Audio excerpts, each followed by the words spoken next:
అదృష్ట రత్నాలయం జ్యువెల్స్ అదృష్ట రత్నం అష్టైశ్వర్యాలకు మహానిలయం.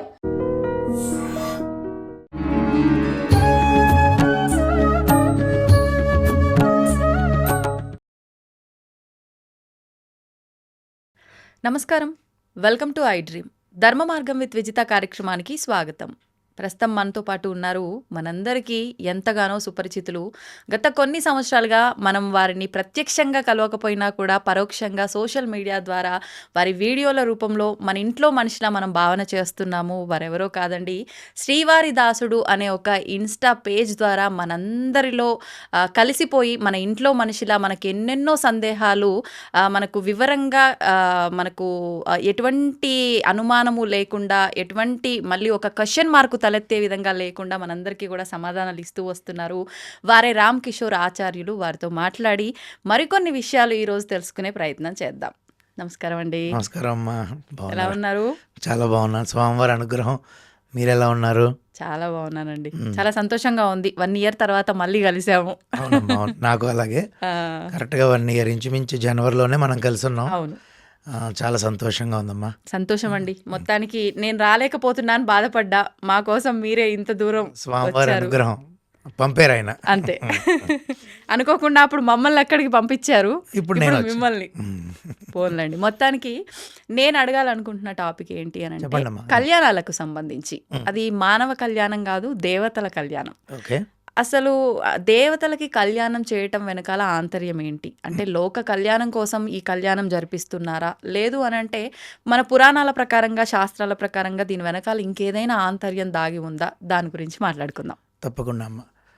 ప్రతి దేవతామూర్తికి కూడా కళ్యాణం అనేది ఆచరించడం జరుగుతూ ఉంటుంది. అన్ని ఆలయాల్లో వార్షిక కళ్యాణం, లేదంటే ప్రత్యేకంగా ఆ స్వామివారి యొక్క తిరునక్షత్రం, జన్మ నక్షత్రం, ఇలా కొన్ని ఏకాదశులు ఇలా జరుగుతూ ఉంటాయి.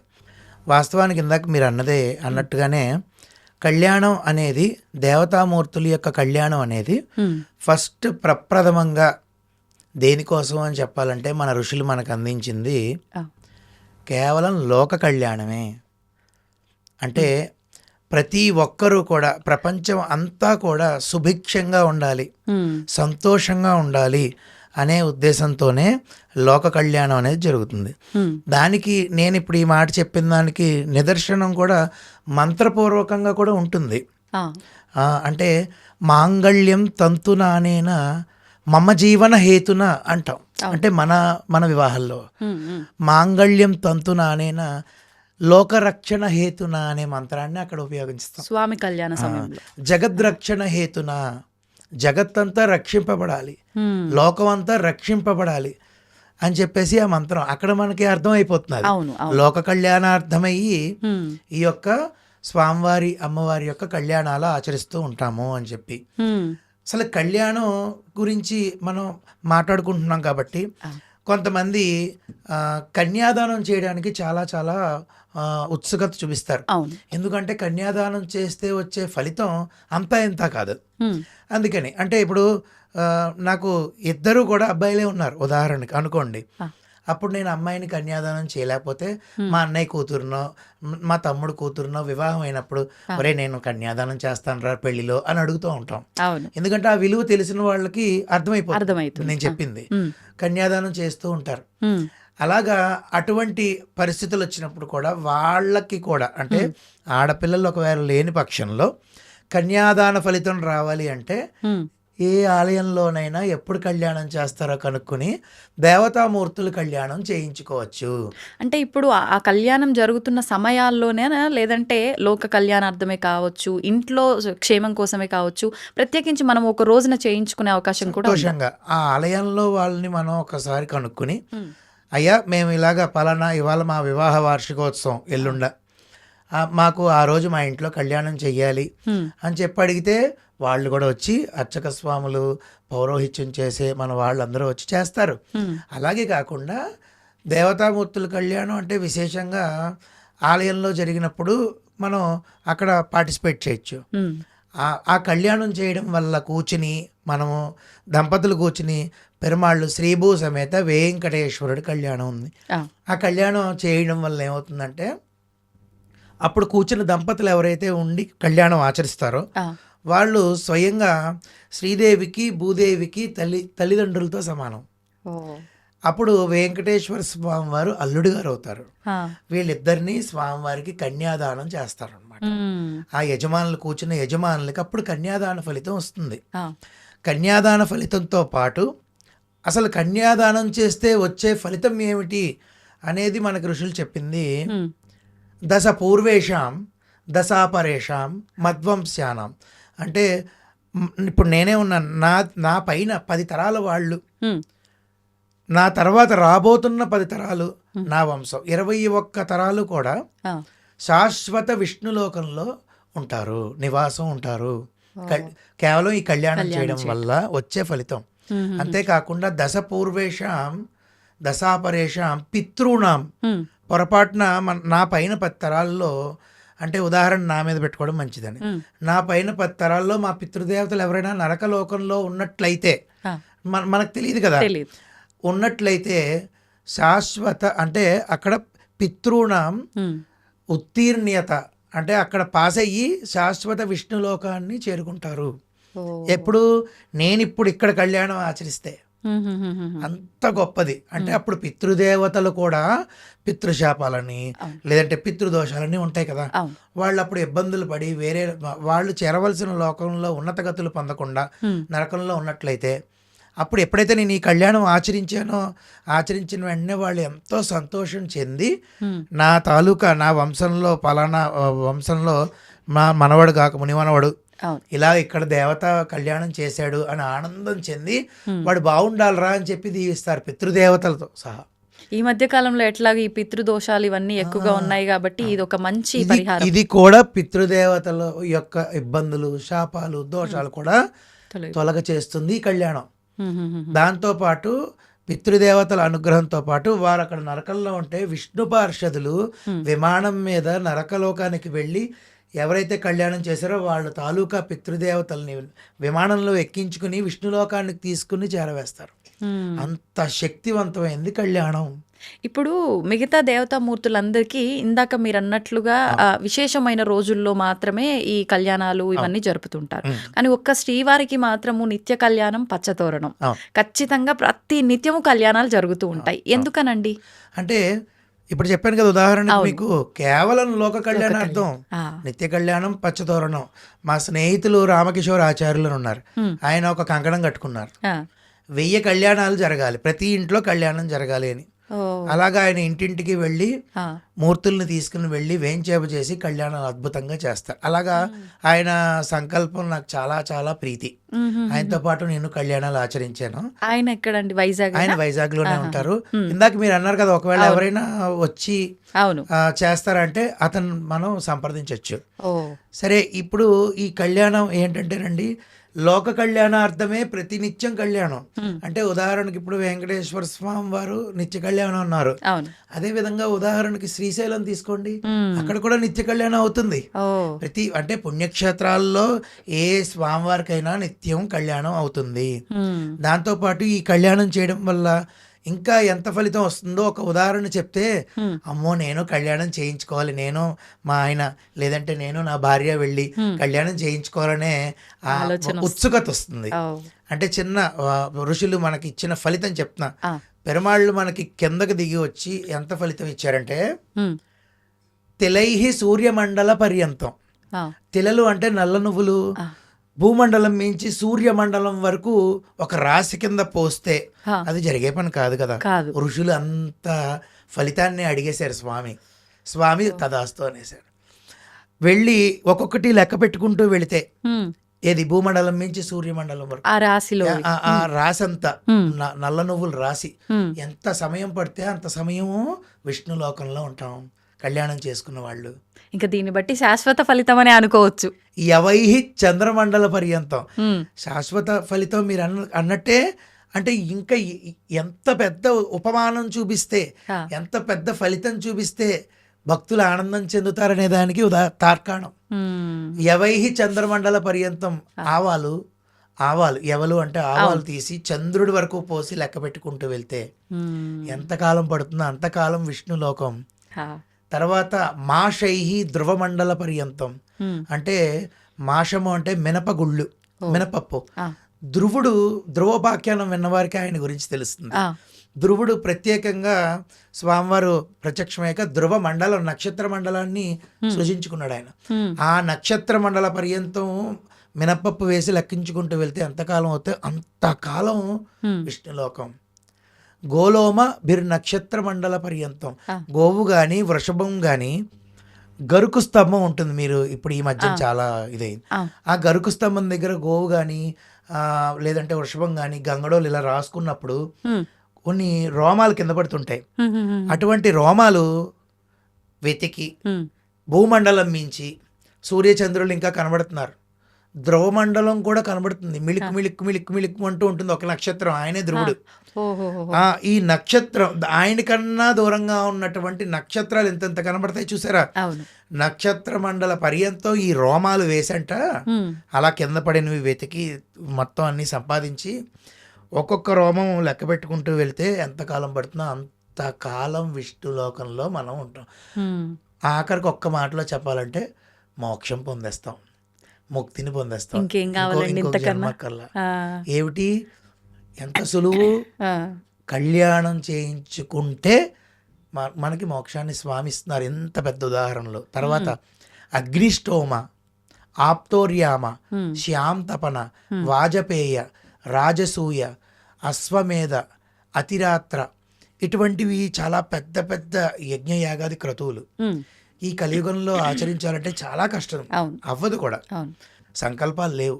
అతిరాత్రం అని ఆ మధ్యన చేశారు. హ్మ్, హ్మ్, హ్మ్, కానీ ఇటువంటివి కొన్ని కొన్ని యాగాలు, రాజసూయ యాగం అంటే కష్టం కదండి. అవును, అవును. కాబట్టి ఇటువంటి యాగాలన్నీ శతక్రతు అన్నారు. అంటే ఒకసారి కాదండి, వంద. ఒకసారి ధర్మరాజు గారు ఆచరించి రాజసూయ యాగం ఆ, నడుచుకుని స్వర్గలోకానికి వెళ్ళారు అందరూ. అంటే ఇటువంటి యాగాలు, యజ్ఞయాగాది క్రతువులు 100 సార్లు చేస్తే ఎంత ఫలితం వస్తుందో అంత ఫలితం హ్మ్, కేవలం ఆ 4-5 గంటలు కూర్చుని కళ్యాణం ఆచరించినంత మాత్రం చేత ఆ, పెరుమాళ్ళు మనకి కట్టబెడతారు. సుబ్రహ్మణ్య కళ్యాణము, అమ్మవారి కళ్యాణము, దుర్గా మల్లేశ్వర కళ్యాణం, ఏ దేవతామూర్తి కళ్యాణం ఆచరించినా హ్మ్, ఇదే ఫలితం. అంతేకాకుండా కన్యాదాన ఫలితం తప్పకుండా వస్తుంది. ఎప్పుడైతే కన్యాదాన ఫలితం వస్తుందో హ్మ్, అప్పుడు ఈ ఫలితాలన్నీ కూడా మనకి హ్మ్. వస్తాయి. ఇప్పుడు అంటే ఇన్ని ఫలితాలు ఒక కళ్యాణం చేస్తేనే వస్తున్నాయి అని అంటే ప్రతి ఒక్కరిలో ఒక సందేహం వస్తుంది. ఉమ్. మరి ఈ కళ్యాణం చేయాలి అని అంటే అంత సులభమా? ఇప్పుడు మనం చేస్తున్న ఈ విధానం అయితే మనకు పెద్ద కఠినంగా ఏమీ లేదు. అవును. మరి చేస్తున్న విధానం కరెక్టేనా? పోనీ చేశాము బాగుంది, మరి ఇంత ఫలితం వస్తుందని మన ఋషులు చెప్పారు, అవును. మరి మాకు అంత ఫలితం రాలేదే అనుకునే వాళ్ళు కూడా ఉంటారు. చాలా ఎక్కడ సహజం. లోపం జరుగుతుందంటారు? చాలా సహజం. మీరు అడిగింది అద్భుతమైన ప్రశ్న. హ్మ్, ఏమండి ఇంతలాగా వస్తుంది మరి నాకు కనబడదు. నేను అదే చెప్తాను. హ్మ్, ఒక శక్తి ఉంటుందండి. అంటే నేను మీకు ఉదాహరణ, నాకు తెలిసిన ఉపమానం చెప్తాను. హ్మ్, నేను ఒక అన్నం తిన్నాను. అన్నం తిన్న తర్వాత అది నాకు జీర్ణ వ్యవస్థలో జీర్ణం అయ్యి హ్మ్. ఆ అన్నం రక్తంగా మారింది. ఆ, ఆ రక్తం ఒక శక్తిగా ప్రసరణ అయ్యి నేను మీతో మాట్లాడిస్తున్నాను. ఆ శక్తి కనబడాలి అంటే ఎలా కనబడుతుందండి? అంటే కనబడదు కదా. కనపడదు. మనం చేసే పనులను బట్టి మనం తెలుస్తుంది, ఉందా లేదా అవగతం అవుతూ ఉంటుంది. అంతే. ఆ శక్తిని చూడాలి అంటే ఎలాగవుతుంది? అలాగా ఈ సాధ్యం. కలియుగంలో ఆ శక్తి మానవుడికి చూసే శక్తి లేదు. హ్మ్, కేవలం ఇప్పుడు ఇదంతా అపారమైన నమ్మకం. ఆ, ఆ నమ్మకం ఉండి ఆచరించామా హ్మ్, తప్పకుండా కళ్యాణం చేసినందుకు ఆ ఫలితం వచ్చి తీరుతుంది. ఇది సత్యం, సత్యం పునఃసత్యం. హ్మ్. తర్వాత కళ్యాణం ఇంట్లో చేయించుకోవాలి అనుకుంటే ఖర్చు అవ్వచ్చేమో అవును, కొంచెం. అవును. అదేవిధంగా నేను ఇందాక మొదట్లో ప్రస్తావన చేశాను, హ్మ్. కొన్ని ఆలయాల్లో పలానా నెలలోనో పలానా రోజు కళ్యాణం అవుతాయి తెలుస్తుంది, అవును. కనుక్కుంటాం. కనుక్కుంటే అప్పుడు ఆ కళ్యాణం జరిగేటప్పుడు అక్కడ పేరు నమోదు చేయించుకుని ఎంతో ఉండదు. హ్మ్, ఉదాహరణకి నా ఆలయం గురించి, వేరే ఆలయం గురించి ఎందుకని చెప్తున్నాను. నా ఆ. ఆలయంలో నేను సేవగా చేసే స్వామివారి ఆలయంలో 350 రూపాయలే కళ్యాణం. ఓ, అందరికీ 350 అందుబాటులో ఉండే. అందుబాటులో కదా. అవును. శుభ్రంగా వచ్చి కూర్చుంటారు, చేసుకుంటారు. అలాగా ఏ ఏ ఊళ్ళో ఉన్నారో వాళ్ళకి దగ్గరలో 500 ఉండొచ్చు, 1116 ఉండొచ్చు. అంతే. సో అలాగా ఆ కళ్యాణం అక్కడ కూర్చుని కళ్యాణం ఆచరించుకుంటే సామూహికంగా అవుతుంది, అవును. స్వామివారి సమక్షంలో అవుతుంది, నిజం. చాలా ఆనందంగా అనిపిస్తుంది. అంటే వాళ్ళ చేతే తలంబ్రాలు వేయించడం, స్వామివారి పాదాలు కడిగించడం, అవన్నీ కూడా చాలా అంగరంగ వైభవంగా ఉంటుంది ఆ కళ్యాణ ఘట్టం అనేది. ఆ పేరులోనే ఉంది, కళ్యాణం అంటేనే మంగళం, మంచి జరగాలి. అవును. అదమ్మా కళ్యాణం గురించి. ఇప్పుడు మరి ఈ కళ్యాణం చేయడానికి అర్హతలు ఉండాలా? అసలు ఎవరు ఆచరించవచ్చు, ఎవరైనా ఆచరించవచ్చా? అందరూ దంపతి సమేతంగా అనేది ప్రథమం ఆచరించవచ్చు. ఒకవేళ పూర్వ సువాసిని అనుకుంటే గనక ఉదాహరణకు ఆవిడ కూర్చోవచ్చు, కళ్యాణంలో కూర్చుని వాళ్ళ తాలూకు వాళ్ళతో ఆచరింప చేయొచ్చు, ఆవిడ కూర్చోవచ్చు, చేయించవచ్చు. వివాహం కాని వధూవరులు కూడా ఈ కళ్యాణాన్ని ఆచరించుకోవచ్చు.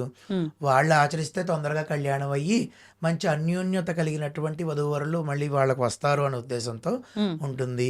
తర్వాత మనం ఏదైతే అక్కడ స్వామివారికి అమ్మవార్లకి పెడుతూ ఉంటాం, జీలకర్ర బెల్లం ఉంది కదా, అది తర్వాత తీసేసినప్పుడు ఎప్పుడు తీస్తారో కనుక్కుని ఆ జీలకర్ర బెల్లం కూడా ఒక చిన్న ప్రసాదం కింద మేమైతే మా ఆలయంలో పెరుమాళ్ళు ఎదురుగుండా కొంచెం పక్కకి మోకాళ్ళు వేసి మోకాళ్ళు నీల్ డౌన్ చేయించి అక్కడ మోకాళ్ళు వేసి కూర్చుంటారు భక్తులు. వస్తే నేనే నా స్వస్థాలతో నేనే ఎంత ప్రసాదం వాళ్ళు ఆ నోరు తెరిచి అంటే నేను వేసేస్తాను. సంతానం కావాల్సిన వాళ్ళకి సంతానము, వివాహం కావాల్సిన వాళ్ళకి వివాహం. అదొక విశేషమైన ప్రసాదం జీలకర్ర బెల్లం. ఈ విధంగా చాలా మంది దానికి రుజువులు కూడా మనకు ఉన్నాయి. అంటే స్వామివారికి మనం ఏమి బాండ్ పేపర్ అడగలేం కదా, ఆ నమ్మకం ఉండి ఆయన పట్టుకున్నావా ఆయన వదలడు. ఒకవేళ సంబంధం వచ్చింది కుదరలేదు, సంతానం అయ్యింది, ఏదో ఇబ్బంది అయ్యి తొలగిపోయింది అంటే యాజ్ యూజువల్ పాజిటివ్గా అంటే దానికి ఆ సంబంధంతో మనకు వివాహం అయితే రేపు పొద్దున్న ఏమైనా ఇబ్బంది వచ్చిందని పెరుమాళ్ళు ఆపారు అనుకోవడమే. అంతే. అంటే ప్రతిదీ మనం పాజిటివ్ గానే తీసుకోవాలి. తర్వాత మరి ఎవరు మనకి సెట్ అవుతారో అద్భుతమైన మనసు కలిగిన వాడిని తీసుకొచ్చి కట్టబెడతారు, ఆయనే, ఏం కంగారు పడక్కర్లేదు. అంతే. నిజంగానే మీరు అన్నట్టు నమ్మకం అయితే అపనమ్మకం చాలా మందిలో ఉంటుంది, కానీ నమ్మకం ఉండాలి. ఎందుకు ఉండాలి అంటే నా అభిప్రాయము, సాధ్యం కానివి కూడా సాధ్యం చేస్తున్నాము, అవుతున్నాయి అని అంటే ఆయన కనుసన్నల్లోనే ఇది జరుగుతుంది. ఇంకా ఆయన లేడు అనేది మనం అపనమ్మకం పెట్టుకోవడం వృధా. అసలు ఆ నమ్మకం అనేది ఎంత దూరమైనా తీసుకెళ్ళిపోతుంది. అవును. అసలు నమ్మేరా స్వామిని, నమ్మడం ముఖ్యం అండి. అంతే. ఆయన నమ్మి ఆయన ఉన్నాడు అని ఆ స్వామివారిని ఎప్పుడైతే నమ్మారో ఆ నమ్మకం తీసుకెళ్ళి ఒక శక్తివంతమైన ఉన్నత స్థాయిలో నిలబెడుతుంది. ఆ నమ్మకం నన్ను నమ్మేడ్రా వాడిని నేను చూసుకుని తీరుతాను, ఒక రక్షణ కవచంలో వాడిని కాపాడుతాను. ఆయన ఏమో మనకు కనబడక్కర్లా, ఏదో ఒక రూపంలో మన చుట్టూ ఉంటాడు స్వామి, పంచభూతాల రూపంలో ఉంటాడు, నవగ్రహాల రూపంలో, ఏదో ఒక రూపంలో ఉంటాడు. నేను అంత దూరం నుంచి ఇంత దూరం వచ్చాను అంటే ఆయన కను నన్ను చూస్తేనే నేను రాగలుగుతాను. మీరైనా అంతే, నేను గొప్పని కాదు, ఎవరైనా అంతే. ఆయన యొక్క దృక్కులు మన మీద ఉంటేనే మనం చేయగలం. అంత కార్ డ్రైవ్ చేసుకుని వస్తాం, ఎన్ని కార్లు, అన్ని లారీలు, అన్ని బస్సులు, ఎన్నో కళ్ళ ముందు ఎన్నో యాక్సిడెంట్లు జరుగుతూ ఉంటాయి. అంటే అవన్నీ అధిగమించి మనం రాగలిగాం, ఒక డెస్టినేషన్ చేరుకోగలిగాం అంటే అది ఫస్ట్ ఇక్కడ ఉన్న నమ్మకం. ఆయన ఉన్నాడు రా, ఆయన వాడు చూసుకుంటాడు అనే నమ్మకమే. అదే మీరు అన్నట్టు ఇందాక, అదే చాలా మందిలో లోపం. ఒక తల్లిదండ్రులు ఉన్నారనుకోండి, పిల్లలు చేయమన్నారు అనుకోండి, యాంత్రికంగా ఒక మిషనరీగా చేసేసి పూజ వెళ్ళిపోతాం. అంటే దాని లోపల ఏంటి, ఫస్ట్ నమ్మకం అనేది లేకపోవడం అవ్వచ్చు, దృష్టి లేకపోవడం అవ్వచ్చు, రెండిట్లో ఏదైనా అవ్వచ్చు. ఉండాల్సింది ముందు దృష్టి ఉండి తద్వారా నమ్మకం వచ్చేస్తుంది. అది దృష్టి పెట్టగలిగితే మాత్రం, నమ్మితే మా అమ్మ నాన్న చెప్పారు నాకు నేను ఇలా చెయ్యాలి అని కనుక ఆ పిల్లాడో ఆ అమ్మాయో చేయగలిగితే స్వామి అలా పట్టుకుని వదలరు. ఎంతమంది నాకు తెలుసో, ఎంతమంది ఇప్పుడు నాకు యూట్యూబ్లో చూసిన తర్వాత ఆలయంకి వచ్చి నాతో ఒక ఆవిడ మనం చెప్పింది, నేను స్వామివారితో మాట్లాడుకుంటానండి, ప్రతిరోజు మాట్లాడతానండి, నాకు ఏదో ఒక సలహాలు ఇస్తూనే ఉంటారండి. అంటే అదేంటి మాట్లాడడం ఏంటి అనుకోకూడదండి. ఆయన ఉన్నాడు అని నమ్మినప్పుడు ఆయన సలహా ఇచ్చి తీరుతాడు ఏదో రూపంలో. నిజం. వాస్తవం. అది అనుభవం ఉన్న వాళ్ళకు మాత్రమే తెలుస్తుంది. అర్థమవుతుంది. మిగతా వాళ్ళు మూర్ఖంగా అనుకుంటారు కానీ అనేవాళ్ళు అంటారులేండి, అంతే. ఇంకా మనం అది పట్టించుకోక్కర్లేదు. నిజం. సాధ్యమైనంత వరకు అందరూ ఈ స్పిరిచువల్ వేలో ఆధ్యాత్మిక మార్గం పట్టుకుని చిన్నపిల్లల దగ్గర నుంచి అవును. పట్టుకుని యూత్ అందరూ చెడిపోకుండా ఉమ్, ఉమ్. ఈ ఎప్పుడైతే ఈ మార్గాన్ని పట్టుకుంటాడో వాడు రోజు గుడికి రావడం, అలవాటు అవ్వడం అన్నీ జరుగుతాయి కదా. అవును, అవును. అంతా ప్రపంచం అంతా సుభిక్షంగా, ప్రపంచానికి కళ్యాణం, లోక కళ్యాణం జరగాలి. అంతే అది నా కోరిక. అంతే. సంతోషం అండి, చాలా చక్కటి వివరణ ఇచ్చారు. ధన్యవాదాలు. ధన్యవాదాలమ్మా, చాలా సంతోషం.